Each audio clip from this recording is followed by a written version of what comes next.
should know who I am. I imagine Alice has gone over that part already. I've been doing this, this will be my 18th season coming up. I've got several of the top type degrees myself.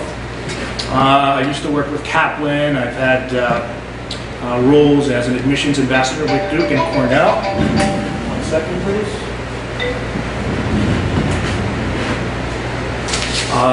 And I've been very successful working with Alice in Ivy Labs over the last 6 years. So what you're probably wondering most of all is how can you separate yourself from competing applicants, and most especially from competing Chinese applicants, because those are your prime competitors, right? So I have some notes, and I just want to go over them with you so you get some value out of this talk. You know, we offer the 10-step program, which is very good, especially good for Chinese applicants, because there are particular components of that 10-step program that are certainly applicable, and even more applicable if you're a Chinese applicant. As you guys may or may not know, the number of mainland Chinese, and including Hong Kong, applicants to American colleges has gone from something like 30,000 4 years ago to something like 300,000.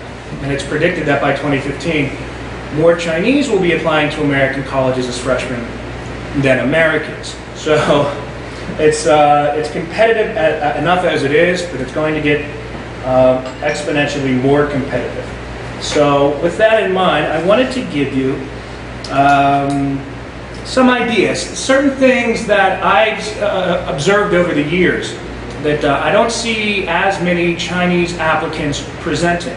And this is important information for you to know, because you need to know, who your primary competitor is and what they typically bring to an admissions office in terms of their credentials, right? Because that's primarily who you're competing with. So, for the last 5 or 6 years, Alice and I have built this sort of strategy for our Chinese applicants around the notion of alpha attributes among Chinese applicants and beta attributes. Beta being the attributes in the Chinese applications that we don't see as frequently. But we noticed early on that it was precisely those attributes that created differentiation between certain Chinese applicants and other Chinese applicants. So we call those beta factors. And beta factors are things like any explicit or even implicit forms of creativity, athletics, anything sort of non-standard, volunteer work. As you all may have gathered, it's a little different in Hong Kong, but in mainland China, there actually aren't that many opportunities for volunteer work, which is a shame. We don't know how that came to be, and it's getting better. And we can certainly help with that as part of the 10-step program. But things like volunteer work, very important to American college admissions boards, because it's indicative of character and a commitment to society and bettering one's overall community. Very important. Your course selection is very important. Yes, you want to make sure that you have the standard math and science, and you want to hit on the alpha type Chinese course list, but you want to add some beta courses in there, photography, right, creative writing, something like that. Something that you don't see a lot of Chinese applicants take, because again, the goal here is to differentiate yourselves from other competing Chinese applicants. So your volunteer work. Courses should be a little beta, right? Mix them up a little bit. Make sure your writing skills are strong. They pay particular attention to your writing skills, because that's something that is a differentiating factor. If your high school offers AP courses and whatnot, try to take as many of those as possible. It's become one of those sort of ancillary aspects of competition, especially among the hyper-competitive Chinese applicants. And then, of course, you've got things like athletics. And we have some pretty funny stories about how some of our Chinese applicants who have engaged in non-traditional Chinese athletics, which would be like badminton, right, tennis, to a lesser extent swimming and diving. We've got stories about some of our Chinese applicants that do things like skydiving, that do things like spelunking, which is cave exploring, right? Do things like football, American style football, ice hockey. This is not to suggest that these are things that you have to do, but again, anything that's sort of non-standard, if you're looking at the different things that you can pursue to help differentiate yourself in your application, those are the kinds of activities. In order to determine what is a standard and non-standard activity or course, just all you have to do is really just look around you and see what your prime competitors are doing, and those are the people sitting right next to you. Essays are basically how and why I got into this business. Among my 5 degrees, I'm still most proud of my writing degree, the creative writing degree, which is one of the top departments for creative writing in the country at Pitt, University of Pittsburgh, which is right down the street, as is Carnegie Mellon. It's also a very good school. And I got started in helping people online with their essays quite a while ago, and that's how I also joined Kaplan in New York City and led up their consulting center at 16 Cooper Square in Manhattan, a long time ago. I got into it because it was an outlet for me to continue to express myself creatively and get paid for it. So, what you need to know about how you write your essays. Sort of the first thing that you have to come to grips with is something that's going to hit you hard. And that is this.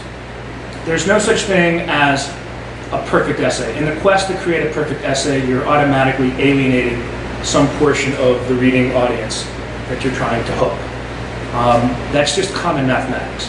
And this strikes some Asians as difficult to comprehend because there's always a quest for perfection among the Asians, and especially the Chinese. So that's understandable. But the goal is not to create a perfect essay because it's unattainable.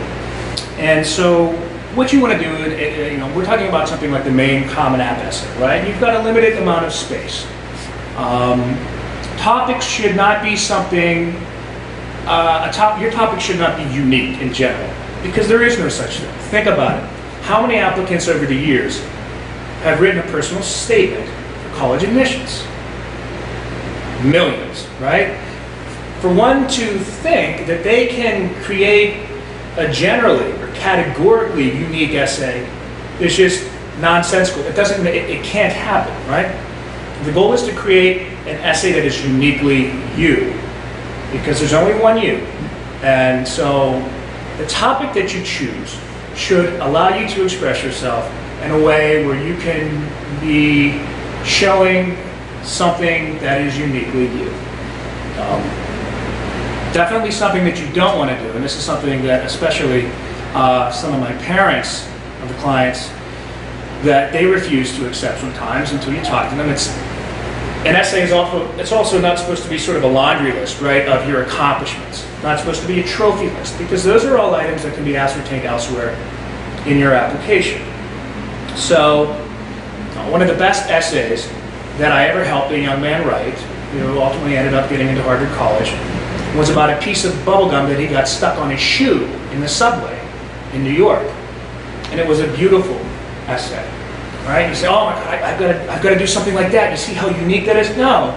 It was unique not because no one had written before about getting gum stuck on his shoe. Well, someone may have. But it was unique to him because through that context, he could express feelings and outlooks and perspectives on the world that were uniquely his. So when you're thinking about your topic for your main essay, try to think along those lines. Don't make it too complicated. Also, another sort of error that I'm seeing more often these days is sort of a desire among some of my applicants to create an essay that is, I guess, from a structural perspective, different, meaning that how it's formed, simply how it's formatted on a page. So you'll see essays that are written, like this, or they make a squiggly line, or they make some sort of, exotic shape. You don't want to do that because it's not a good idea. So, in the quest to be creative, you don't be too creative. Be creative with how you find your unique self and how you represent that to the admissions committee. I believe that that's what's most important. Never go over the word or space limit. This is a fundamental problem that I've encountered with students of all nationalities for almost 2 decades.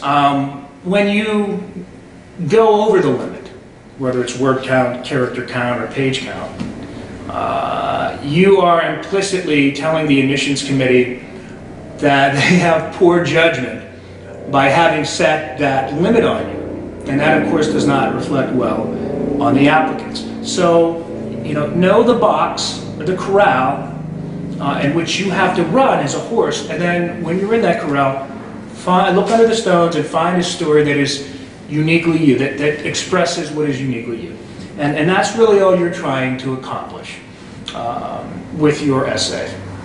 You're going to write a ton of essays. You're going to write the short essay, activity essay for the Common App. You're going to answer the why this college, why do you want to go to Duke, why do you want to go to Harvard, why do you want to go to Michigan in the supplemental application. So there's a lot of work ahead of you. The good news is that if you choose to work with us, we believe that we are the best, and I think that our results prove that. And so I apologize for not being able to come to see you personally, but it is in good faith that I am building out this office so that we can serve you better moving forward. So I'm going to do the letterman. This is JP from Pittsburgh, signing off.